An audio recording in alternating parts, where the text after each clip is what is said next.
혼돈이에요. 나름 정보를 갖고 있다고 막 이래가지고 하는데 아니야. 아니 솔직히 헌법재판관들에 물어보자고요. 이 일이 그렇게 최종 변론하고 3주가 넘도록 결정을 못할 일이냐고. 이게 윤석열의 지금까지 행태를 볼 때 명백하잖아요. 그러니까 이렇게 따지면 내가 보기에 하루면 끝날 일이에요. 근데 이거를 지금 3주씩이나 끌면서 못하는 이유가 뭔데, 여기서 탄핵을 인용하지 않으면 무슨 일이 생길지에 대해서는 누구나 생각할 수 있다. 헌법재판소의 사회적 신뢰가 높을 때 이걸 빨리 해야 돼요.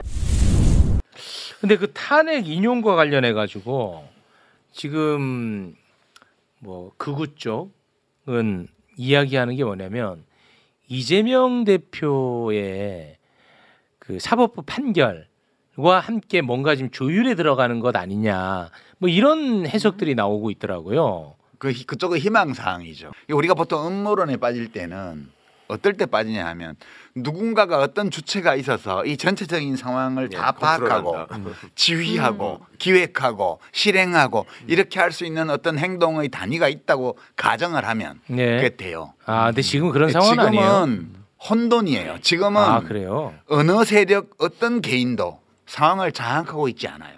그러면 좀 낫지. 그러니까 이제 오동훈 공수처장이 요새 전투력 최고입니다. 전투력 만렙돼 가지고 국회 가고 막 국힘의원들하고 막 지지고 볶잖아요. 그 모습도 재밌어. 어떻게 국민의힘하고 써? 김용남 변호인가보다 더 많이 배웠지. 그렇죠.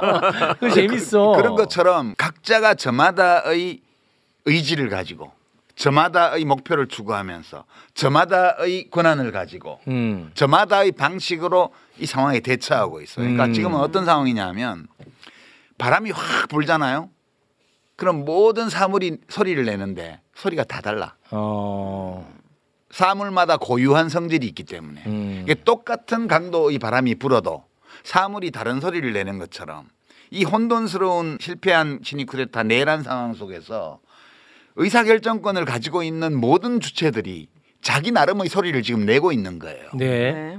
그렇게 봐야 돼요. 그럼 그러니까 좀 나아. 누구도 상황을 장악하고 있지 않다. 그러니까 사실 지난번 박근혜 탄핵도 8대 0으로 만장일치 판결이 났잖아요. 그런데 약간 작은 쟁점 하나에 누가 의견 가진 사람이 있어서 부대 의견처럼 달아주는 조건으로 8대 0으로 했어요.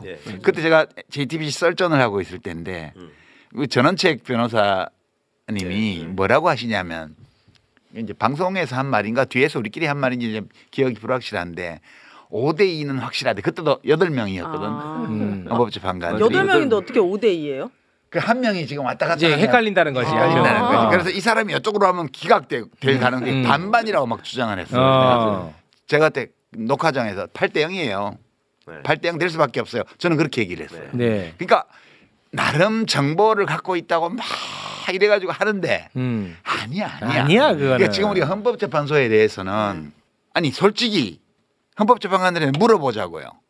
이 일이 그렇게 최종 변론하고 3주가 넘도록 결정을 못할 일이냐고. 이게. 그건 아니지. 그건 아니지. 그럼 왜 이러는 거예요? 왜 이러는 거냐. 그러니까 뭔가 사정이 있는 거예요. 안에.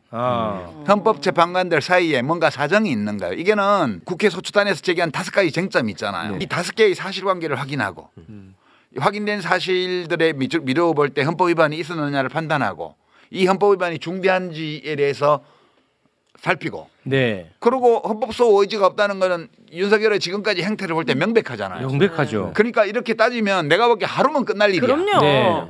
근데 이거를 지금 3주씩이나 끌면서 못하는 이유가 뭔데? 라고 지금 국민들은 헌법재판소에 묻고 있는 거예요. 맞습니다. 근데 헌법재판소는 취재가 안 돼. 최강욱 변호사 어때요? 취재돼요? 취재 안 되죠. 불가능하죠. 그건 좋은 것 같아요. 취재 안 돼요.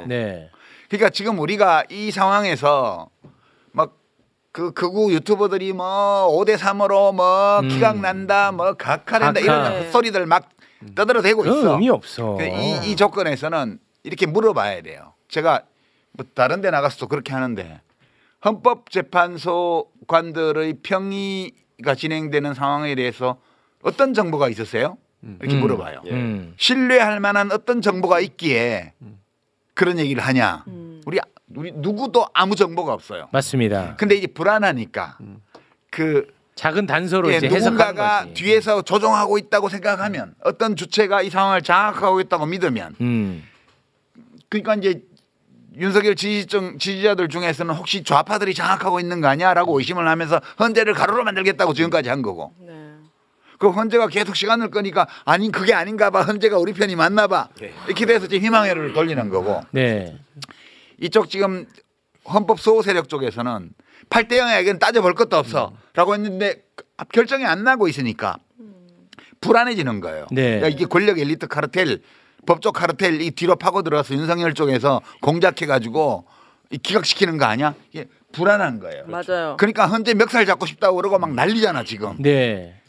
그러니까 이게 지금 아무 정보가 없어요. 이거 판단할 수 있는. 그러니까 이럴 때는 우리가 상식을 믿어야 돼요. 상식을. 예. 그러니까 허위 정보가 난무하는 이 조건에서는 우리 대한민국 권력 엘리트들이 엉망이라고 그랬지만 제가 그 진단에 일부 동의하면서 동의 안 하는 거는 그 권력 엘리트들과 함께 대한민국이 여기까지 왔어요. 놀랍지 않아요? 여기보다 나은 데도 별로 없어. 대한민국보다 나은 데도 별로 없다고요. 국제적으로 봐도. 국제적으로 봐도. 더더군다나 2차 대전 후에 신생 독립국가 중에서 이만한 정도의 권력 엘리트를 만들어낸 사회도 거의 없어요. 그러니까 우리가 부족함이 많다는 점을 성찰적으로 인식하고 이걸 개선하려고 의지를 품고 자기 비판적으로 우리 사회를 분석하고 그리고 잘못된 것을 뜯어고치고 노력하고 이건 좋은 태도인데 네. 자기 비하를 할 필요는 없다는 거예요. 우리 한국 사회의 권력 엘리트들은 문제가 많아요. 너무 많아. 너무 많아. 그런데 이 정도 되는 나라도 별로 없어. 이 정도도 없다. 그게 인간 사회예요. 아무 정보가 없어요. 지금 헌법재판소에 대해서는 언제 할지 어떤 결론이 나올지. 그렇지만 저는 뭘 믿냐 하면 보수고 진보고 성향을 떠나서 네. 여기서 탄핵을 인용하지 않으면 무슨 일이 생길지에 대해서는 누구나 생각할 수 있다. 그 우매한 25% 말고는. 네. 헌법재판관들도 성향이 보수적이고 그런 건 분명해요. 진보 성향 거의 없습니다. 대부분이 다 보수 성향이에요. 판사는 원래 그래요. 이 실정법 가지고 하는 직업이기 때문에.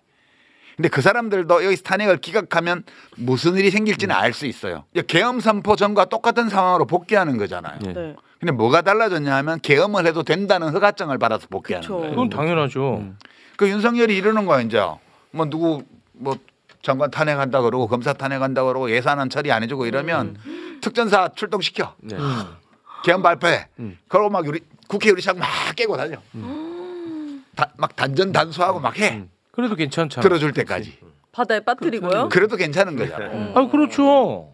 그러니까 우리나라 볼리비아 되는 거야. 지난 200년 동안 볼리비아 갔다 왔는데 최근에 볼리비아가 시몬 볼리바르라는 그 투사가 스페인에서 독립시켜서 이름이 볼리비아가 됐잖아요. 이게 200년쯤 됐어요. 독립한 지. 쿠데타가 몇 번 일어났냐? 192번인가 192번째가 몇 달 전에 일어났어요. 진짜요? 그 중에는 친위 쿠데타도 있었고 반정 쿠데타도 있었고 좌파 쿠데타도 있었고 우파 쿠데타도 있었고 또는 쇼 쿠데타. 이렇게 전직 대통령이 뒤에서 들을 쓰셔가지고 하는 쇼로 하는 실제 쿠데타가 아닌데 쿠데타인 척하는 쿠데타도 있었고. 아이고. 그러니까 그 나라는 그냥 쿠데타가 일상이에요. 그러니까 우리나라도 이제 친위 쿠데타 허가증을 줬잖아. 윤석열한테. 기각되면. 기각되면. 네. 그러니까 이거는 누구나 다 알 수 있는 거예요. 그렇죠. 그래서 이제 우리가 이런 최소한의 상식에 의해서 판단을 해볼 때 이걸 기각한다는 것은 비상계엄을 아무 때나 발동하고 군을 아무 때나 동원할 수 있는 허가증을 주는 거나 다름이 없어요. 네. 그럼 대한민국 어떻게 되냐? 볼리비아 되는 거예요. 이 상황을 헌법재판관들이 생각을 안 할 수가 없어요. 그래서 저는 아무 정보가 없기 때문에 어떻게 생각하냐면 그냥 빨리 좀 하지. 그래요. 아니 이게 그렇게 3주씩이나 끌 일이야? 아 진짜 그들만의 세상에 사는구나 이 사람들. 국민들 얼마나 다급한지는 모르고. 그 헌법재판소의 사회적 신뢰가 높을 때 이걸 빨리 해야 돼요. 그렇죠. 그래 그분들이 역사에 이름을 남기는 걸 중요시 여기든 헌법재판소장이 되는 걸 중요하게 여기든 뭘 중요하게 여기든 상관없이 기본 조건은 맞습니다. 네. 국민들이 헌법재판소를 신뢰하고 맞죠. 좋아하고 있을 때. 네.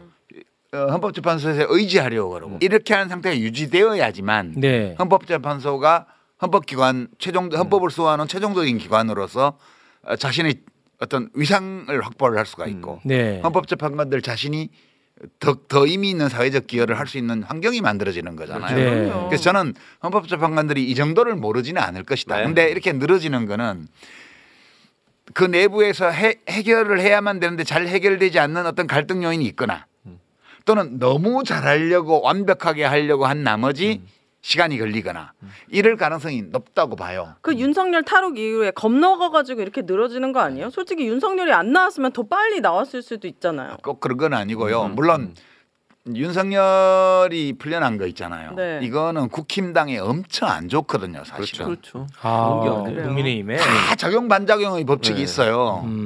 이게 지금 그 얘기 해도 되나? 윤석열이 풀려난 거 열받지 말라고요. 물론 내란 수계가 풀려나서 뭘 하고 이제 돌아다니지는 않아. 틀림없이 뭐 만성 알코올 중독으로 인한 인지 장애가 심각한 사람이기 때문에 만성 알코올 중독에서 벗어나지 못해요. 지금도 술 먹고 있을 텐데 정근인멸하고 뭐 그러고 시간 보내고 있을 텐데 좀 지나면 이제 우익 유튜브에 출연할 거예요. 그리고 이제 탄핵 인용되고 나서 60일 후에 대선을 하게 되는데 대선 기간에 가만 안 있어. 절대 가만 못 있죠. 네. 그러니까 이게 풀려난 게 국힘한테는 아주 그냥 재앙이에요. 재앙. 맞아요. 그래서 꼴 보기 싫어서 화가 나지만 네. 밑에 그 명령을 받고 실행했던 군인들은 경찰 군 간부들은 다 잡혀가 재판받고 있는데 그 풀어준 판사가 재판하고 있고 당사자는 수개는 풀려나 있고 이게 열받긴 하지만 난 그거를 못 받아들여. 나는 그 자체를 못 받아들여. 이제 그것이 내란 잔당과 그 내란 옹호 정당인 국힘당에는 아주 치명적인 재앙이 될 것이다.